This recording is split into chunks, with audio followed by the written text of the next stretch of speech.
Assalamualaikum warahmatullahi wabarakatuh. Perkenalkan, nama saya Desi Setianingrum.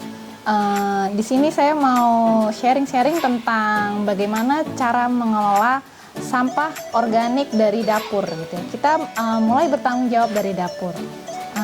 Ibu-ibu semuanya tahu ya bagaimana realita tentang sampah yang ada di Indonesia. Kita semua sudah diwajibkan untuk tidak lagi membuang sampah organik. Karena apa? Kita tahu kalau kita tidak memilah sampah antara sampah organik dan anorganik dan kita menyatukannya, itu akan menimbulkan satu fenomena yang sangat berbahaya gitu. Dan itu akan menimbulkan salah satunya adalah gas metana. Dan kita tahu ya, berbagai tempat sampah yang ada di Indonesia itu mengalami kebakaran-kebakaran. Nah, salah satu penyebabnya itu adalah tercampurnya sampah organik dan sampah anorganik. Nah, bagaimana kita mengelola sampah organik ini dari rumah?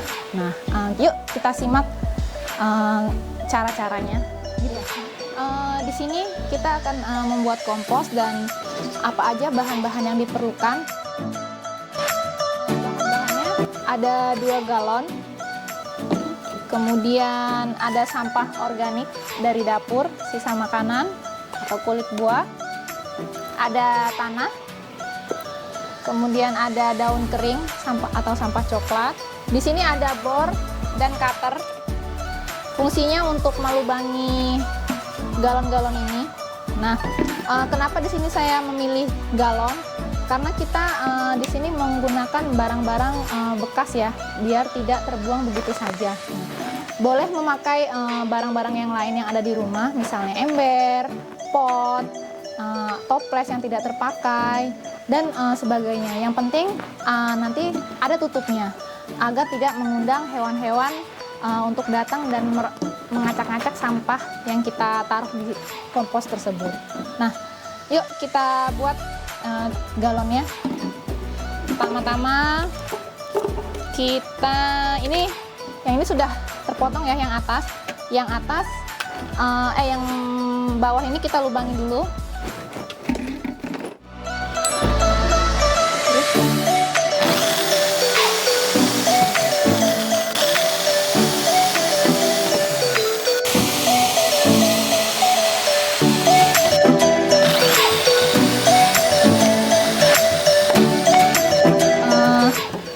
Untuk melubangi galon ini boleh ya menggunakan alat apa saja yang tersedia di rumah, menggunakan misalnya obeng yang dipanasi di kompor bisa begitu. Besi dan paku apapun yang ada tersedia di rumah gitu. Kebetulan di sini saya ada bor, jadi biar lebih cepat saya menggunakan bor ya. Bagian bawah kita modifikasi dia sebagai penutupnya ya.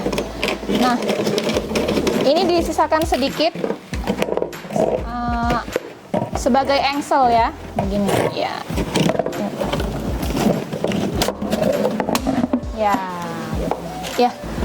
Di sini sudah selesai untuk 1 galonnya, sudah dilubangi dan sudah dibuat penutupnya.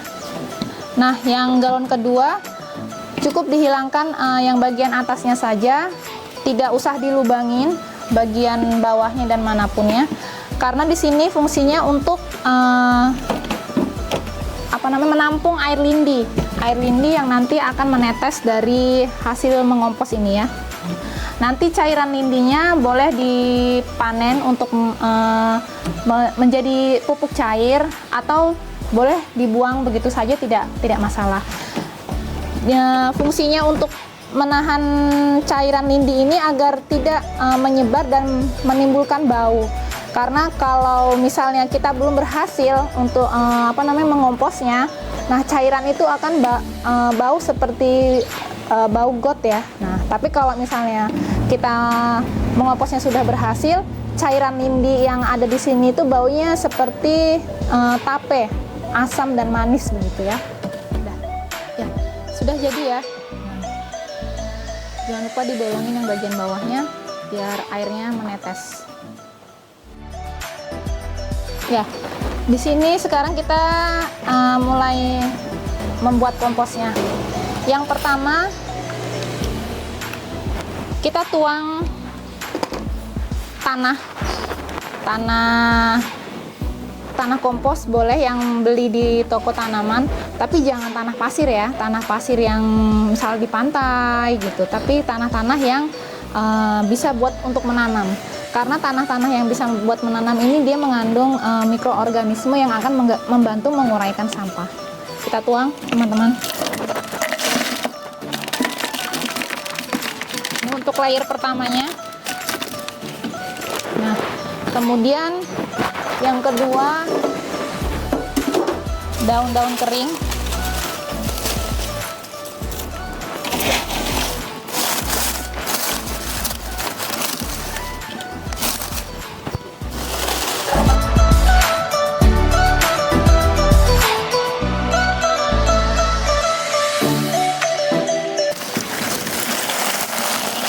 Nah, setelah daun kering, sampah organiknya kita masukkan, sampah dari dapur.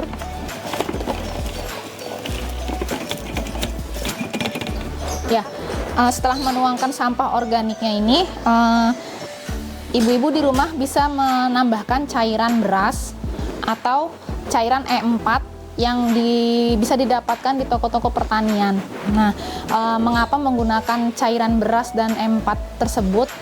Itu fungsinya untuk mempercepat proses penguraian fermentasi, karena dia mengandung gula ya, cairan beras dan E4 itu, jadi mengundang bakteri-bakteri baik dan mikroorganisme yang lainnya yang baik untuk menguraikan sampah-sampah organik kita. Gitu ya. Setelah dituangkan tadi cairannya, kemudian layer berikutnya sampah kering, sampah daun. Aduh. Bagaimana kalau tidak ada sampah kering atau sampah daun di rumah? Ibu-ibu bisa menggantinya dengan sekam. Nah, kalau tidak ada sekam juga tidak masalah, tidak ada daun kering, tidak ada sekam, tidak masalah. Cukup ditambahkan tanah komposnya, tanah yang suburnya ini lebih banyak saja, biar menutupi dengan sempurna. Kemudian tanah ini ya, terakhir kita tuang tanah komposnya.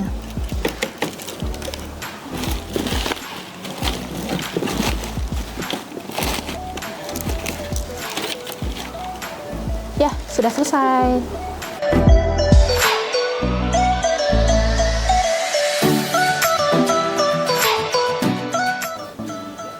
Ya, perlu berapa lama untuk mengompos dan panen? Untuk satu ember ini bisa dipanen dalam waktu 1 bulan. Nah, kita bisa lihat gitu bagaimana hasilnya. Kalau sudah berhasil, dia sudah mulai menjadi tanah. Nah, bagaimana kalau belum hancur? Ibu-ibu perlu menyiapkan waktu untuk mengaduk kompos tersebut agar dia tercampur secara sempurna ya. Kalau ada beberapa sampah-sampah organik yang belum hancur. Ibu-ibu semua, dalam mengompos tidak ada kata gagal dan berhasil, karena itu adalah sebuah proses alamiah ya. Nah, mungkin kalau ibu-ibu mengalami kendala di perjalanan, itu bisa jadi memang ada ada yang kurang. Bisa jadi sampah keringnya kurang, sampah coklat atau sampah kering, sampah daun tadi, sekam, atau tanahnya kurang banyak. Nah, itu bisa jadi mengundang hewan lalat contohnya ya, dan itu akan menghadirkan belatung gitu ya. Itu jangan takut, jangan bingung gitu kenapa. Nanti ibu-ibu bisa mengatasinya dengan terus menutupnya kembali dengan tanah. Nah, di sini ada beberapa hasil mengompos saya yang sudah berhasil, bisa dilihat.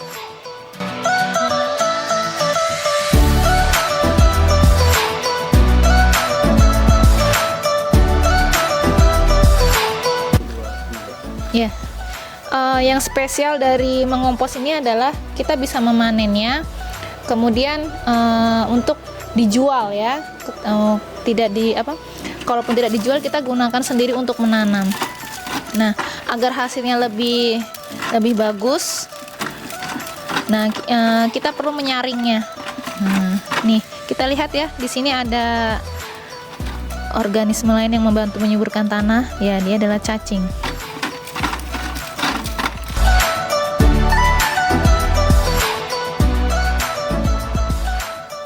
Ya, kenapa sih kita harus mengompos? Nah, sebenarnya mengompos itu adalah salah satu kita menghormati siklus kehidupan. Siklus kehidupan yang memang sudah ada dari sejak awal. Al-Quran sudah mengaturnya di surat Toha, surat ke-20 ayat 55 yang berbunyi, dari tanah kami menciptakan kamu, ke dalamnya kami mengembalikan kamu. Nah, jadi sebenarnya di bumi ini tidak ada yang namanya sampah gitu ya. Kenapa kita menyebutnya sampah? Karena ya kita hanya menyimpannya begitu saja, menimbun dan membuat itu menjadi pencemaran gitu. Nah, itulah yang kita namakan sampah gitu ya. Tapi sebenarnya sampah itu adalah sebuah materi yang bisa kita kelola. Nah, dengan kita mengembalikannya ke alam. Nah, di dalam surat ini sudah dijelaskan bahwa segala sesuatu akan kembali ke tanah, dan begitupun dengan mengompos. Dengan kita mengembalikan bahan-bahan organik itu ke dalam tanah, nah dia akan berubah bentuk dari yang tadinya mungkin kita menganggapnya dia adalah sebuah sampah, tapi kita mengubahnya menjadi tanah yang begitu bermanfaat. Nah, seperti tadi yang sudah kita lihat, sampah-sampah itu berubah menjadi tanah, dan tanah-tanah itu akan kembali menjadi yang bermanfaat, menjadi media tanam, menyuburkan tanaman-tanaman yang akan kita tanam.